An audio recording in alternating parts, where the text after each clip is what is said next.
Capítulo 905. Com base em sua experiência ao assistir muitas animações de detetive, Klein acreditava que alguém que usava um lenço para esconder o rosto e escondia suas características físicas com um sobretudo era provavelmente problemático. Ele provavelmente escondia um segredo indescritível, especialmente quando ainda não era inverno e a temperatura no mar Berserk não podia ser considerada fria. No entanto, isso não tem nada a ver comigo. Mesmo que um mistério de assassinato em um quarto trancado aconteça, quem estará com dor de cabeça é o capitão. Eu deveria ir acima da névoa cinza mais tarde para fazer uma adivinhação e ver se esta viagem será tranquila. Klein não se importou com o assunto, mas ainda pensava nisso conscientemente.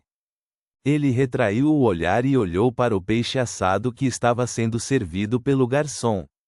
Depois de jantar, ele voltou para seu quarto e completou uma adivinhação acima da névoa cinza. Chegou à conclusão de que não haveria mudanças drásticas no ambiente em que se encontrava e que tudo aconteceria sem problemas.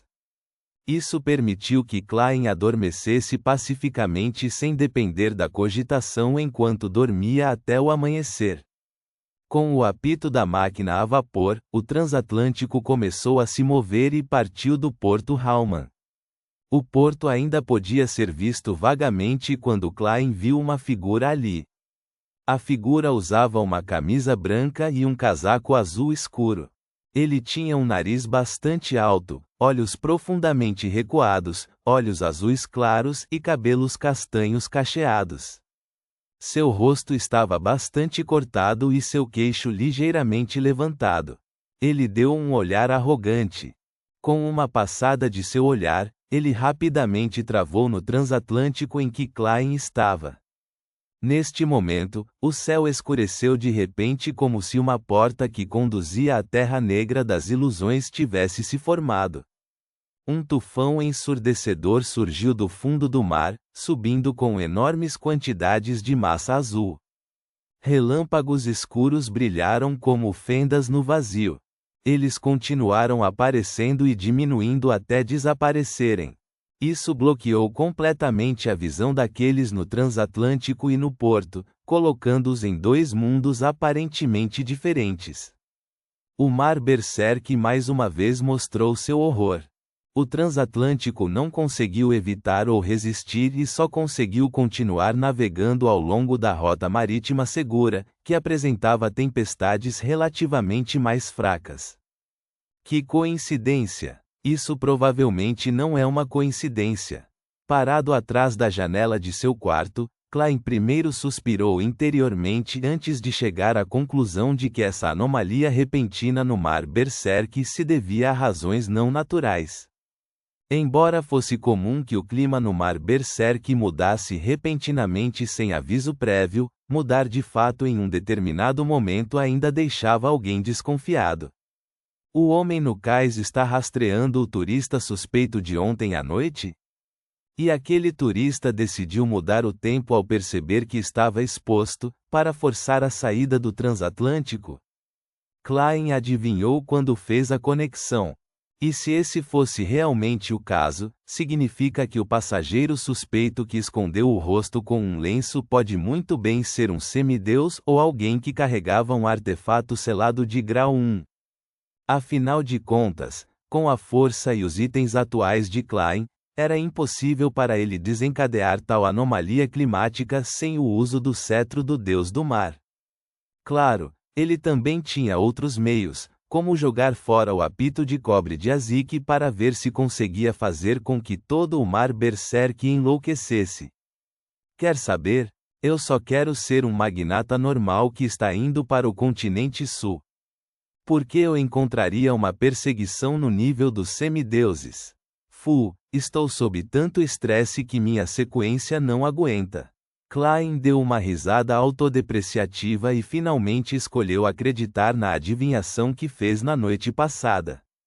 Em meio à tempestade, o navio oscilante navegou por um trecho bastante calmo, com cenas apocalípticas ao seu redor. E a maioria dos turistas tinha uma aparência calma, como se estivessem muito acostumados com tais condições.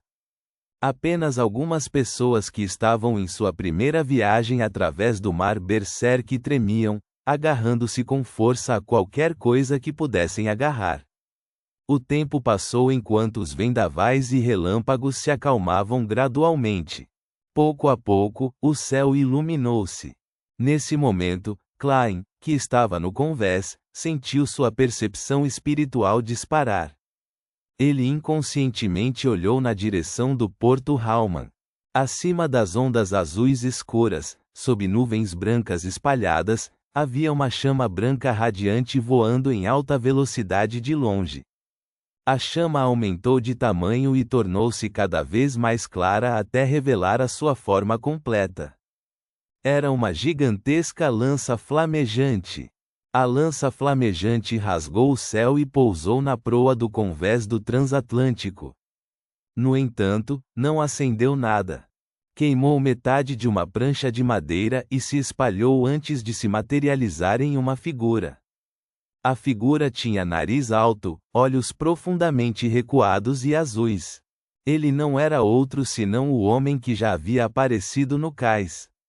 Ele parecia de meia-idade enquanto examinava lentamente a área e caminhava entre os turistas boquiabertos e de olhos arregalados antes de entrar na cabana. O igualmente boquiaberto Duane Dante soltou um suspiro de alívio quando confirmou que a pessoa não estava aqui para ele. A maneira como ele apareceu é legal. Como esperado de um semideus. Agora, o único problema é sua luta. Mesmo que o conflito não possa ser evitado, é melhor que eles vão para um mar vizinho para lutar. Caso contrário, não há como este navio resistir. Posso me teletransportar com bastante sucesso, mas todos esses turistas, só poderei salvar alguns. Klein habitualmente desenhava o sinal da lua vermelha em seu peito, rezando pelo deusa para abençoá-los. Assim que teve esse pensamento, viu uma figura voar para fora do quarto, batendo pesadamente no convés. Não era outro senão o turista desconfiado que cobria o rosto com um lenço. Este homem já havia revelado metade do seu rosto. A ponta do nariz estava vermelha e ele tinha uma barba espessa em volta da boca com manchas de saliva. Seus olhos quase triangulares estavam cheios de horror. Ele segurou as mãos no convés enquanto rastejava para trás. Quem fez você carregar esse item e colocar esse disfarce? Na entrada do quarto, o homem de meia-idade, nariz alto e olhos azuis saiu lentamente. Ele falou com uma voz pesada. O turista desconfiado balançou a cabeça freneticamente. Não, eu não sei. Ele também estava usando o mesmo. E ele me deu 100 libras para pegar este navio para o continente sul antes de retornar sozinho. O homem de meia-idade assistiu silenciosamente com seu olhar penetrante que parecia rasgar sua alma. Isso fez o turista suar enquanto seu corpo convulsionava. Ele mais uma vez gaguejou sua explicação, mas não houve nenhuma mudança. O homem retraiu o olhar antes que seu corpo explodisse em chamas brancas radiantes.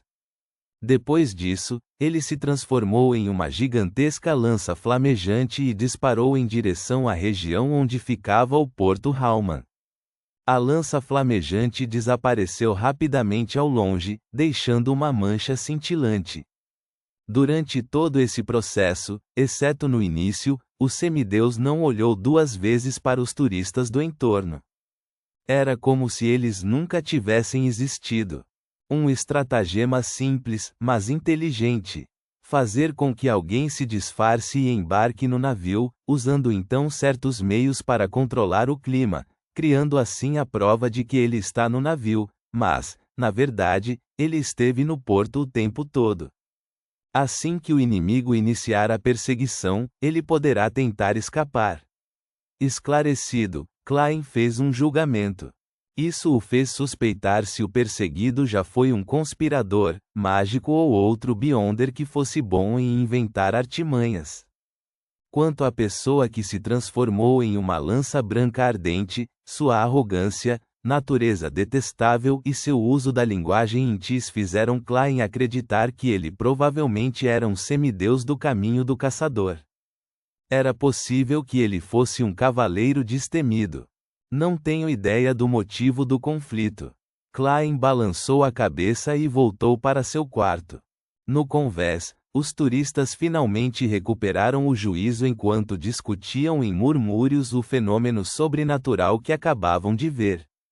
Uma pessoa poderia se transformar em uma chama, e a chama poderia se transformar em um humano. Em meio à comoção barulhenta, o transatlântico continuou navegando na rota marítima segura. Não encontrou nenhum acidente no meio do caminho e chegou a outro porto à meia-noite. Como sempre, Klein não desceu, com medo de encontrar alguma coisa. Ele pegou seu relógio de bolso dourado e abriu-o para determinar a hora de ir ao restaurante. Mais meia hora. Klein murmurou silenciosamente para si mesmo enquanto olhava para cima e para fora da janela. Neste momento, muitos turistas que se dirigiam a este porto dirigiam-se ao cais ao longo do passadiço com as bagagens nas mãos. Ao passar o olhar de Klein parou de repente em uma figura. A figura usava um boné preto. Ele tinha costeletas douradas escuras. Seus lábios estavam bem franzidos e seus traços faciais eram claros e distintos, como uma escultura antiga e clássica sem rugas. Ele não carregava nenhuma bagagem e logo entrou no cais com a multidão, desaparecendo na esquina da estrada. Klein apenas assistiu imóvel, como se seu corpo não fosse dele. Ele sentiu cada gota de seu sangue esfriar quando um nome apareceu em sua mente: Insizanguyu. Reticências. Os postes de luz do porto já estavam acesos. As muitas janelas do transatlântico também se iluminaram junto com eles. Duane Dantes esperava dentro de um quarto de primeira classe na escuridão e no silêncio. Klein já havia se sentado sem demonstrar qualquer emoção. Todos os tipos de pensamentos não puderam deixar de passar por sua mente. Esta é a primeira vez que descubro sinais de Insizanguyu após a grande poluição de Backlund. O semideus de antes provavelmente estava rastreando Insizanguyu. Seus truques são mais profundos do que eu pensava. Ele encontrou alguém para se disfarçar e lhe deu itens não para desviar seus perseguidores, mas para criar um ponto cego psicológico. Isso fez com que alguém subconscientemente eliminasse este navio das opções possíveis. Ele estava aqui desde o começo. Essa mudança coincidente no clima foi provavelmente criada por Insizanguyu com 008. Por que ele seria perseguido por um semideus de Intis? O que ele está tramando? Em meio a seus pensamentos agitados, Klein de repente pegou a gaita do aventureiro e tocou-a. Silenciosamente, a senhorita, mensageira Reinette Tainiker com suas 4 cabeças loiras de olhos vermelhos na mão apareceu diante dele. Klein abriu a boca antes de fechá-la novamente. Pegando uma caneta, ele escreveu rapidamente. Senhor Duane Dantes descobriu vestígios de Insizanguyu na ilha Waypoint, no mar Berserk. Dobrando a carta, Klein entregou-a junto com uma moeda de ouro para a senhorita. Mensageira. Envie para a caixa de correio na rua Pinster, número 7 de Backlund. As 4 cabeças na mão de Reinette Tainiker viraram-se ao mesmo tempo que os 8 olhos olharam para Klein. Ela não disse nada e mordeu a carta e a moeda de ouro. Ponto.